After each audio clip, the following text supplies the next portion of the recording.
दोस्तों जय हिंद। दोस्तों आज मैं काफ़ी अरसे बाद, एक लंबे समय के बाद अपने सिनेमैक्स लेन के साथियों से मुखातिब हूँ। बहुत पहले हम मिले थे। सिनेमैक्स लेन में हम लोगों ने बड़े अच्छे काम किए थे। हमने खुला आसमान जैसा एक सांस्कृतिक कार्यक्रम भी वहाँ किया था जो बड़ा कामयाब रहा था। दोस्तों मैं आज एक विशेष विषय को लेकर आपसे बातचीत कर रहा हूं। आप देख रहे होंगे कि इस शहर में पिछले सालों में कुछ कंक्रीट के रोड बने हैं, कुछ अच्छे गार्डन्स बने हैं और हमें कहा जा रहा है कि शहर में बहुत विकास हो गया। दोस्तों कुछ कंक्रीट के रोड और कुछ गार्डन बनने से विकास नहीं होता। ये विकास का एक हिस्सा है। आपको शहर के बारे में मालूम होना चाहिए कि इस शहर में ना तो कोई सरकारी कॉलेज है, 20 लाख पॉपुलेशन हो चुकी है, 2000 करोड़ से ज़्यादा का महानगर पालिका का बजट है। इस शहर में ना कोई कॉलेज, ना यूनिवर्सिटी, ना कोई ढंग का सरकारी अस्पताल है, ना कोई स्टेडियम है, ना कोई ऑडिटोरियम है, ना समुदाय भवन है, ना सुरक्षा कैमरे लगाए गए हैं, ना कोई जानवरों के लिए अस्पताल है, ना यहाँ फुटपाथ हैं, ना कोई सब्जी मंडियाँ बनी हैं। हमारे फुटपाथों को, हमारे आधे रोड को फेरी वालों से ढक दिया गया है, उनको बेच दिया गया है।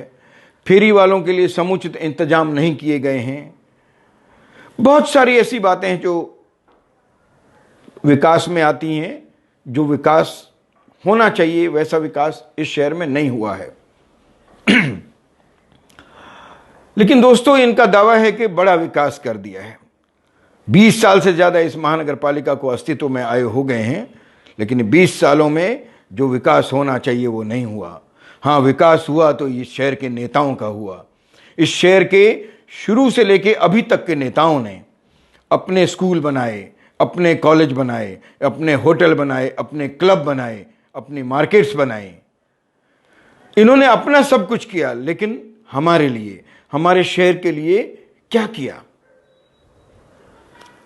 गरीबों के लिए कोई स्कूलों का इंतजाम नहीं है। अभी कोरोना काल में आपने देखा होगा कि स्कूल बंद रहे, इसके बावजूद प्राइवेट स्कूलों में माँ बाप को स्कूलों की फीस भरने के लिए मजबूर कर दिया गया, और जो स्कूल की फीस नहीं भर पाए उनके बच्चों को रिजल्ट नहीं दिए गए, उनके बच्चों को स्कूलों से निकाल दिया गया।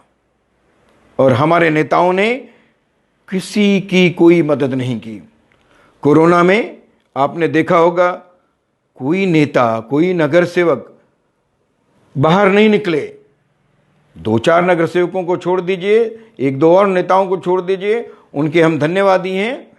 और जिस भी प्रभाग में अगर ऐसे नगर सेवक हैं तो वो उन नगर सेवकों को हम धन्यवाद करते हैं और उन नगर सेवकों का अभिनंदन करना हमारा फर्ज है। लेकिन दोस्तों जितना मेरी जानकारी है उस हिसाब से कोरोना में नेताओं के जो कर्तव्य थे वो उन्होंने पूरे नहीं किए। बहुत सारी बातें हैं। तो ये सब देखते हुए दोस्तों मिशन इम्पॉसिबल पहले से ही शहर में कुछ साफ सुथरे कार्यों के लिए हमेशा प्रयत्नशील रहा है। आप लोगों ने उन प्रयत्नों में हमेशा मदद की है। सिनेमैक्स लेन के लोगों को, अपने साथियों को मैं बताना चाहता हूं कि मिशन इम्पॉसिबल के कुछ साथियों ने इस बार शहर में सकारात्मक बदलाव की तैयारी की है। हम एक सकारात्मक बदलाव का प्रयास करना चाहते हैं जिसमें आप सब लोगों का योगदान अति आवश्यक है। दोस्तों हमारे नेताओं ने हमारे शहर को लूटकर अपनी अगली पीढ़ियों के लिए इंतजाम कर लिया है। हमारी मौजूदा पीढ़ियों का और हमारी आने वाली पीढ़ियों के भविष्य को अंधकार में डालकर इन लोगों ने हमारे शहर के बजट का कम से कम 40% तक ऐसा अनुमान है, ऐसा कहा जाता है, शहर में आमतौर पर यह बात है कि 40% तक कमीशन खाया जाता है। तो आप समझ सकते हैं कि 2000 करोड़ का 40% 800 करोड़ हो जाता है। 800 करोड़ साल में बहुत बड़े बड़े यहां सरकारी अस्पताल बन सकते हैं, कॉलेज बन सकते हैं, बहुत सारे काम किए जा सकते हैं, लेकिन ये लोग नहीं करेंगे। तो अब कौन करेगा? ये आप करेंगे, हम सब मिलकर करेंगे। हमें बदलाव के लिए तैयार रहना है। हम एक रोड मैप के साथ आपके सामने आएंगे और उसमें आप अगर सहमत होंगे तो हम और आप सब लोग साथ मिलकर इस शहर में बदलाव का काम करेंगे। अच्छे और सच्चे समाज सेवकों को चुनकर अच्छे नगर सेवक बनाएंगे। जय हिंद, वंदे मातरम।